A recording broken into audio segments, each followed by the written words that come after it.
Chapter 2: The Road of Forgetting.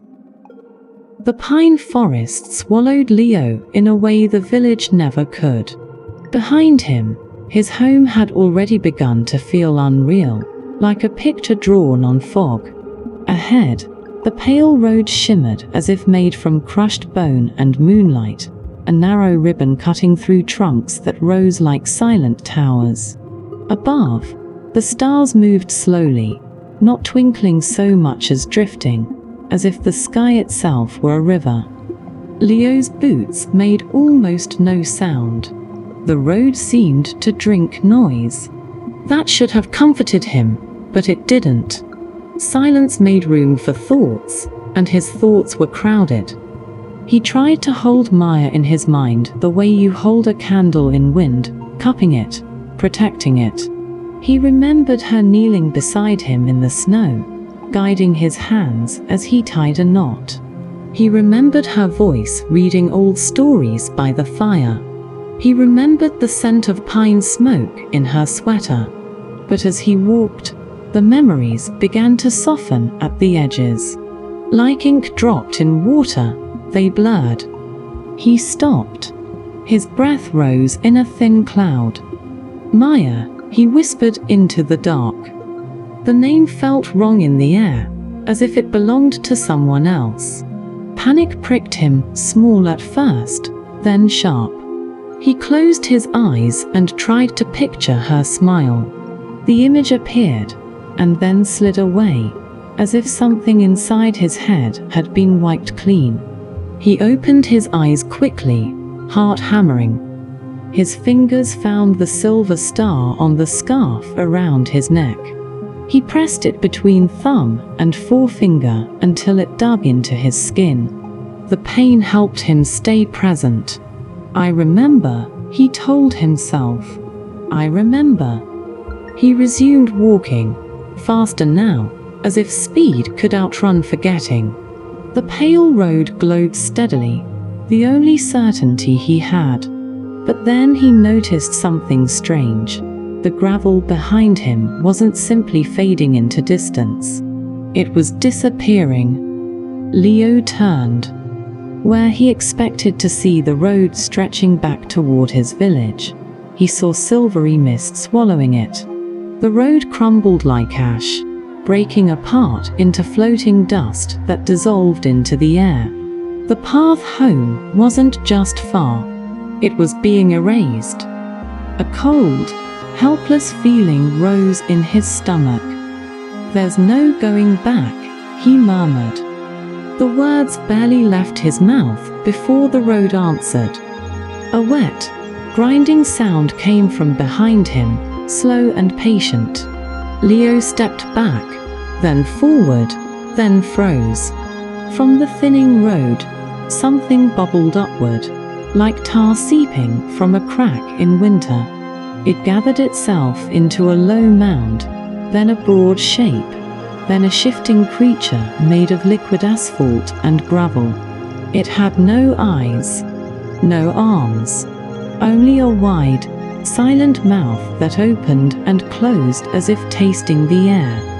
The creature didn't chase him. It followed him, and as it moved, it consumed the road with a calm hunger.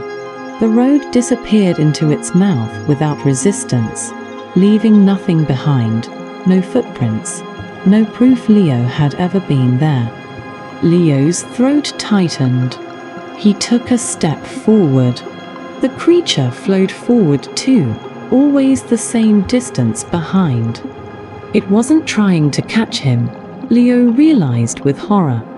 It was trying to erase him. Leo ran. The forest blurred. His satchel bounced against his side.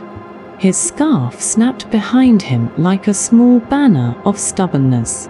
He sprinted until the cold burned his lungs, until the trees seemed to lean in, watching.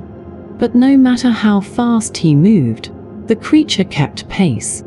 It glided effortlessly, its mouth silently eating the road, swallowing his past inch by inch. Leo stumbled, skidding on the loose dust. He caught himself before he fell, panting hard. His legs trembled from effort, from fear, from the sudden understanding that running didn't change anything. The creature didn't need to be faster than him. Time itself was its ally. He turned to face it. The Pavement Eater, because that was what it felt like, a patient eater of paths, paused with him. Its mouth yawned wider, revealing darkness that looked deeper than the night. The air around it smelled faintly of cold tar, of endings. Leo stood small and shaking, but he did not look away. To fight it seemed impossible. To beg it seemed useless. He stared at it and felt a truth settle in his bones. The road was not safety. It was a promise of return. And the promise was already broken. His eyes flicked to the forest floor beside the road, dark moss, tangled roots, uneven ground. It looked harder.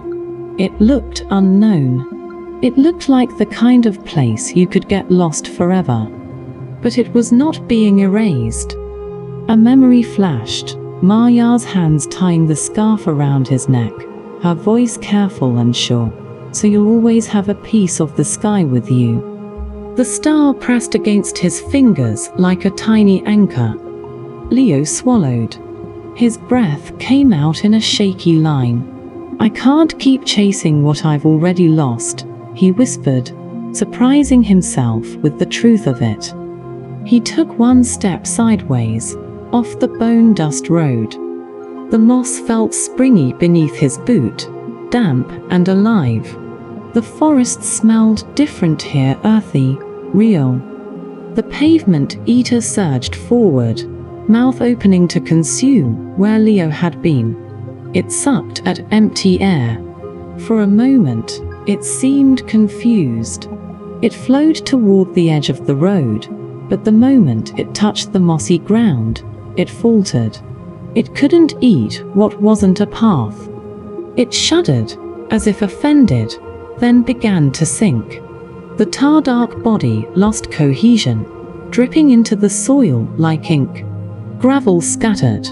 The mouth closed slowly, unwillingly, and then the whole creature collapsed into the earth, leaving no mark but a faint stain that faded as quickly as breath on glass. Leo stood on the moss, stunned. The road behind him dissolved fully into mist. The road ahead, without the creature's glow, was gone too. He turned in a slow circle, expecting to see a new path appear. Nothing did. Only trees. Only shadows. Only the wide, waiting wilderness. For a moment, fear rose again. Without a road, how would he know where to go? Then he felt the scarf against his throat, warm from his skin. He touched the star and felt something steadier than fear, determination. A road could be taken away. A choice could not. Leo adjusted his satchel. He lifted his chin. He chose a direction, not because he was sure, but because he was moving. And he walked into the forest, no longer following a path, but making one.